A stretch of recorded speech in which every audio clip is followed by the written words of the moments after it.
What is it about a top 5 of all time listing that just gets the heart pounding?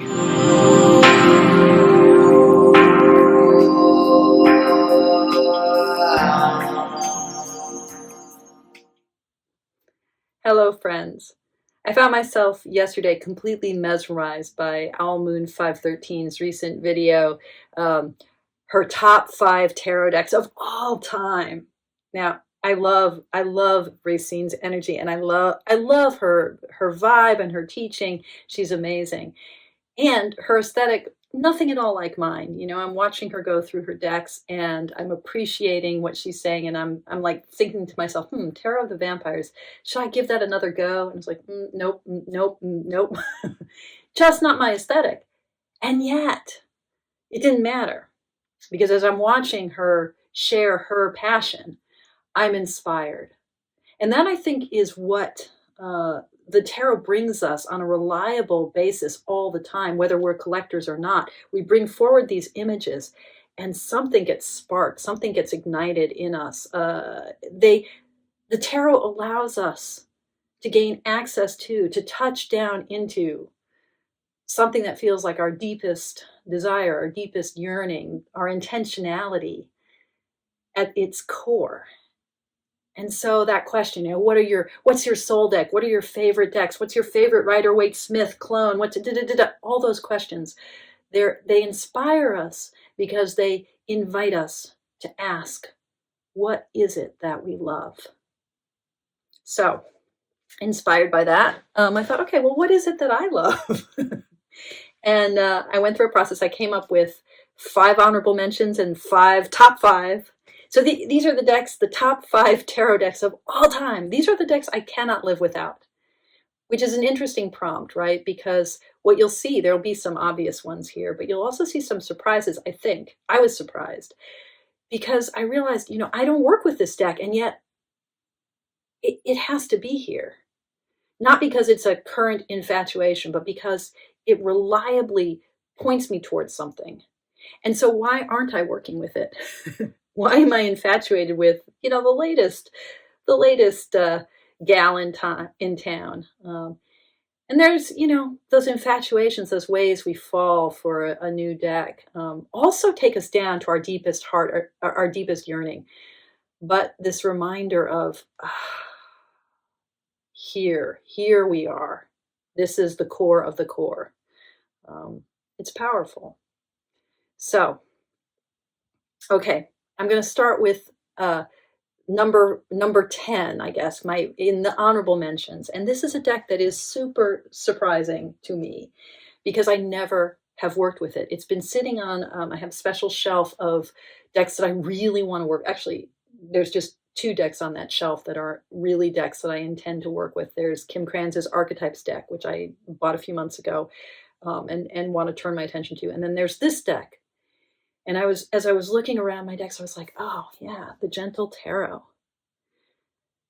This is a beautiful deck. I kickstarted it. I was thrilled to receive it, and I haven't cracked it open.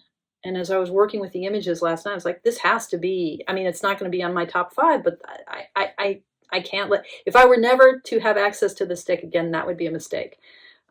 So Marie in the Sky says, I hope this colorful, nature-inspired deck brings you all of the loving support you need. So, the gentleness that she's talking about can seem like, oh, this is just like the good tarot. It's just a sweet, soft thing. And these are sweet and soft images. The palette is gorgeous. I just ordered the linen edition of this deck because one of the reasons I haven't worked with this is because the production value is gorgeous with this, very beautiful matte cardstock with the perfect kind of gilding, that matte.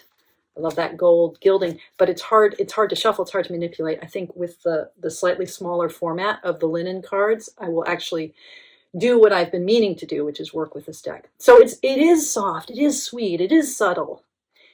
It's nature-based. It's very receptive. It has real feminine energy.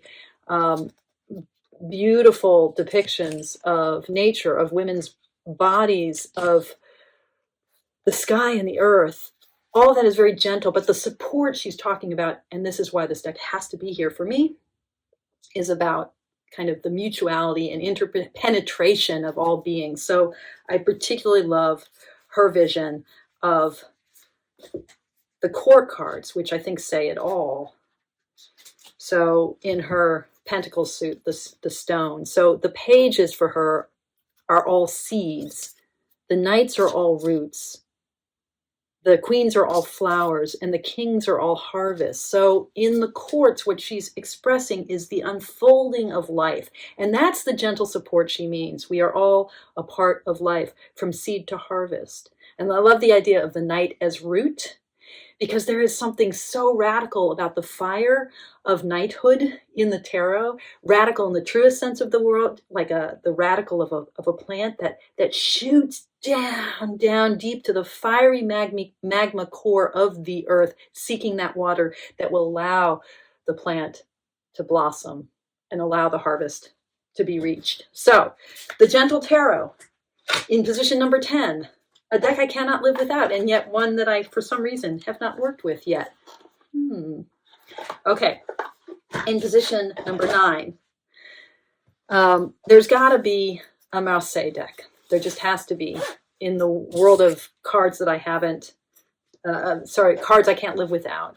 I'm waiting for Artisan Tarot's Noble, and especially their Dodal, and I think that deck will probably be in this mix in the future. But for now, it's the Spanish Tarot. Just this Fournier Marseille deck with an unbelievable color palette. These greens, I mean, look at my walls. This is like one of my favorite colors in the world. The light lavender, the gold, and the yellow. This gorgeous I don't even know what to call that, persimmon color, that orangey color is just the blue. I mean, the color palette is amazing. And this is a sort of more vintage version of this deck with incredible cardstock. I love this deck. I love the Fournier format, which is slightly thinner than your standard tarot, or what we consider the standard tarot. So number 9 will be, for now, the Spanish Tarot, but might be supplanted by Artisan Tarot's reproductions of the Dodal or the Noble, neither of which are in my possession right now. Also in the honorable mentions, I really wanted to have a hybrid deck. And I wasn't really thinking about this assignment of what's your favorite, all-time favorite, in terms of categories, but as I tried to make sense of it, I was like, yeah, there is this thing about the mixing of the Marseille and the Waite-Smith imagery, and that reminder that tarot is not separate systems, but it's one system. There's one tarot. You emerged out of the early modern period, out of the melding of an Islamic deck of 4 suits and this Renaissance allegorical pack of 22 in the 15th century. That's the tarot, and everything else is a lineage of that one source. So hybrid, I love it. I was thinking about that as something that seems important, but you know, what is the hybrid? The hybrid deck for me is the Keishobou, this 1970s Japanese version with Marseille style wood blocks, with Waite-Smith imagery in the court cards and in the minors, with Marseille, although this is a very weird, very, very weird 4 of swords. So not all the imagery maps onto what we think, what we think the cards mean. Yeah, the Keishobou. I mean, I love, again, similar color palette, you know, the yellows and the greens. So that's there in the honorable mentions, decks I cannot live without. I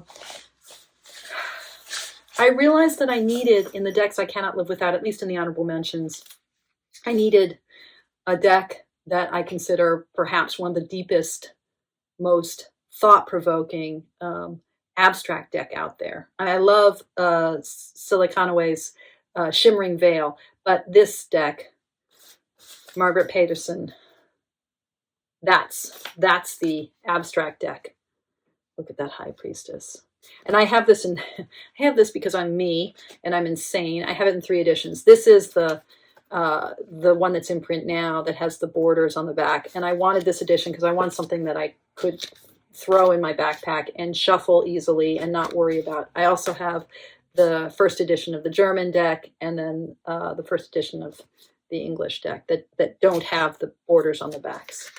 But I quite like this one, you know, with its borders and all. Ugh.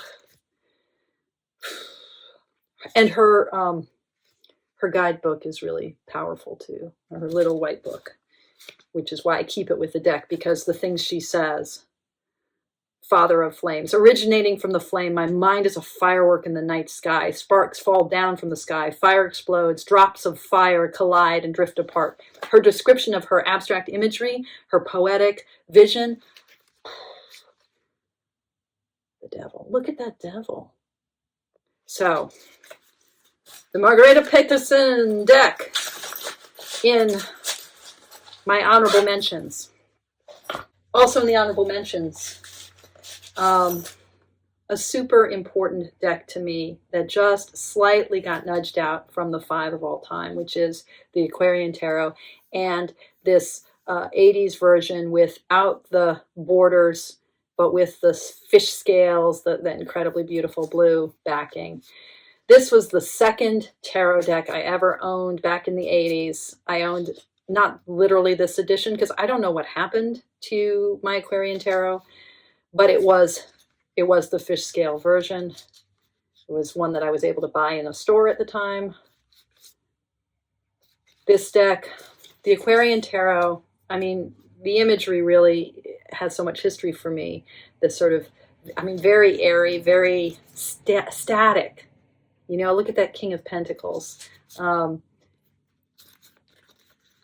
Very sedate, very stately,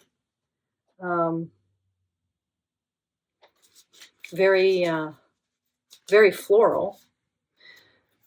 That kind of Art Deco imagery and that palette. It's also a deck that I use to communicate with my dog Opal, which sounds weird. I probably need to do a video about that at some point. Tarot for kind of connection with our animals. So I will pull not this version of the deck, but my Make Playing Cards version from the artist Luke, who has created a larger edition of this deck, what he calls the Vintage Aquarian Tarot.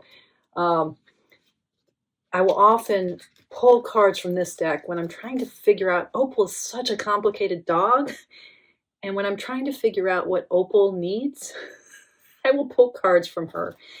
And the Aquarian Tarot, especially the vintage version of it, what's called the vintage, this kind of aged version of it, will help me figure out what's on her mind. Okay. I feel like I'm missing a deck here, but I've got Gentle Tarot, Margarete Petersen, Keishobou. Nope, I guess that's all 5. Spanish and the Aquarian. So now, drum roll. I can't do drum rolls. My top 5 tarot decks of all time. The decks I really can't live without. Number 5 will be totally surprising because other than an unboxing of this deck, I have featured it. I don't think I've ever, maybe in 78, in my 78 Tarot series, 78 Days of Tarot, whatever I called that series now, I can't remember. I might have used it once or twice. It's not a deck I read with very much, but it is a deck that I would never want to be without, and that is my Pagan Otherworlds. One of my all-time favorite Queen of Swords. With the butterflies and with that weird headdress and her muffler, and yeah, I resonate with this Queen of Swords. I understand this Queen of Swords. I am, in some ways, this Queen of Swords. It's like all bundled up. I'm cold. I'm strong. I'm here. I'm releasing life into the world. I'm cutting my way through. I'm not going any fucking where. Yeah. Her strong profile. So this deck, I mean, it's just, you know, it's brilliant painterly style. It's reference to kind of old masters you know, Renaissance oil painting. Aesthetically, it's, you know, it defined the importance of linen cardstock. Its packaging. I mean, now it's not so uncommon to have high-end indie decks with the kind of tax stamp sealing the cards. That's kind of a touch that we see with higher end decks with things like, you know, Playful Hearts or the Carnival at the End of the World. But had anyone done it as an aesthetic choice before Pagan Otherworlds? Anyway, I love this deck. Yeah. Number 5. So that was sort of surprising to me because it is not a deck that I use on a daily basis. But why the hell not? Why the hell not? Number 4. I think most of these cards will not be a surprise. So it is the Lonely Dreamer Tarot, and I could not decide whether I want the first or the second edition. I like the backings on the second edition more. Some of the art choices I like better in the first edition. The second edition is the one I'm working with now. Oh, I love that 9 of Swords. Yeah. Yeah. And of course I love that Hermit, right? All the Buddhist imagery. Lonely Dreamer Tarot. Second edition for now. I love first edition too. I love them both. But second edition, that's the one. Okay, moving along. So number 3. Again, this is not a surprise, but maybe a surprise that it's number 3 and not number 2 or number 1. And that would be the Wild Unknown. Now, the Wild Unknown deck that I work with the most, the one that I have in my backpack, the one that I use when I do my Wheels of Life spread, is the 3rd edition, the mass market edition, which has fabulous cardstock and no copyright. And it has the same coloration as the second indie version, but again, no copyright. So this is the one that I use. These are what the backs look like. However, and this is kind of a little bit of a surprise to me, the deck that I would want to lay claim to as my number 3 favorite deck of all time is not the 3rd edition, not the 2nd edition, but the 1st edition. There are a couple of cards in this deck. Probably the 7 of Cups is the one that is most important, where the depiction is just, I think, way more profound in the 1st edition. I love the way the touches of color that she added for the 2nd edition, and then it's also in the mass market, and then also in the tin version. But this, as a 7 of Cups, this card taught me that the kind of proliferation of options that the 7 of Cups brings forward, and the way that carves a path through the world, the way it transforms our understanding of what the world is. This card really speaks that. This card really taught that to me. And the backs. This is the perfect back. It's just brilliant. But this deck is hard to shuffle because it's so thick and powerful. So, you know, for daily use, you know, it's the mass market, the 3rd edition. And yet, top tarot deck of all time, that would be the 1st edition. So there you have it. 1st edition of the Wild Unknown. Number 2 deck. And this maybe will be a surprise because I don't work with this deck. I don't understand this deck. But it was my first freaking tarot deck ever. 1988, I think, 1988. The Greenie of the Crowley Harris deck. I mean, this deck is just, it's brilliant. It's magic. I mean, that Ace of Cups. I happen to love the sort of cubist, futuristic kind of artwork of Lady Frida Harris. But this deck really scared me when I was a young woman, right? I remember seeing this lust card, be like, ah. the way I've described this in the past, it's like, you know, I've just learned how to drive and someone's giving me the key to a Ferrari. Like, oh, I don't know how to do this. I'm going to hurt myself. So I burned my first Greenie and acquired this later as a vintage deck. I have to have this with me at all times. And 2022, I think, is the year that I really dive into full-time study of the Thoth lineage, really working with my Greenie. And I have a couple of, I have some older ones, white box ones too, really working to understand this deck. But in the meantime, the bag has the Hermit on it. In the meantime, yeah, gotta have it, gotta have it, gotta freaking have it. So what is my number one tarot deck of all time? Well, it's going to be the Waite-Smith deck.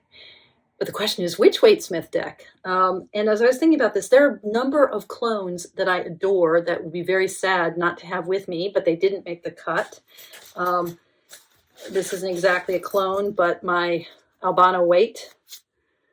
I mean, I adore this deck. This is, you know, 1969 edition. Ben, if you're watching, you know, the watermelon, the watermelon pentacles. The coloring, the suit of pentacles with its, the court of pentacles, I mean, with the incredible purples of the sort of purple blue of those court cards. Just, I mean, amazing. But no, it's not going to be my Albano Waite. The Hoi Polloi. I mean, I love this deck, and I love the kind of that varnished cardstock feel. Again, these brilliant colors like the Albano Waite. I love its quirkiness. I love its muddiness.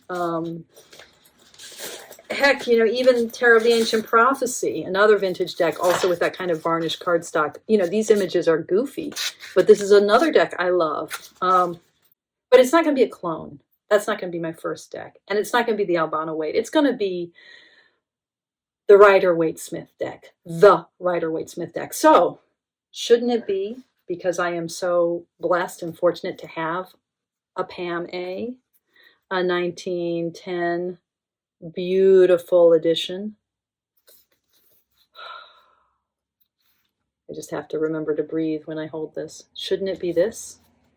The deck I can't live without? I keep it in a special box. Its box goes in a box. This is the box it came in. Shouldn't it be that? Or maybe I'm a little bit too nervous to have it be that. So shouldn't it be? I mean, again, this is insane, people. I have a Pam A and a Pam B. You know, eBay, the eBay gods blessed me. Now this Pam B has some doodling on. You know, we've got the Empress and the Emperor. It says natural power or world, right? In case you weren't sure who the Emperor was. So we've got some drawing on it, but this is, you know, also a beautiful deck. I mean, I have a Pam A and a Pam B, and I keep the Pam B in its box, in a box, special boxes on my altar. But no, it's not that deck. And it's also not, it could be, but it's not, one of my most beloved possessions ever. The Conrad Staines version of the Pam A, with this gorgeous, gorgeous texturing that he did, this coloring that he did, and the borders, and his version of the crackleback. And this is the plasticized version, not plasticized, plastic version, the waterproof deck. This is, you know, those of you who've seen my video on plastic decks, this is my favorite plastic deck, and I'm a woman for whom plastic decks are kind of the be-all and the end-all. So if I'm not going to go vintage, vintage, vintage, shouldn't I go Conrad Staines? The answer is no. Instead, this is my number one tarot deck of all time. A very recent acquisition. This is my Blushing Fool. So 1971, no copyright, Blushing Fool.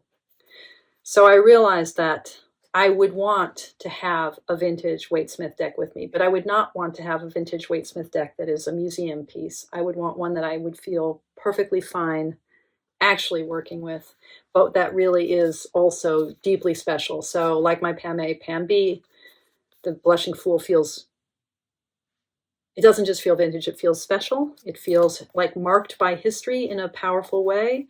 When I see the goofy cut off wands, because a lot of the wands in this deck were offset and cut incorrectly when they were printed. I feel touched by history. This deck feels touched by history, and it is Coleman's artwork, the coloration of the Waite-Smith tradition, right? Coleman Smith's artwork. Yeah. So there you have it, folks. Number 1. Number 2. Number 3.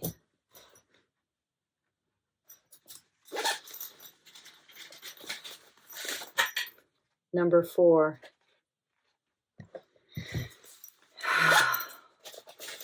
And number 5. My favorites. Thank you so much for watching. Thank you for your practice. Take good care.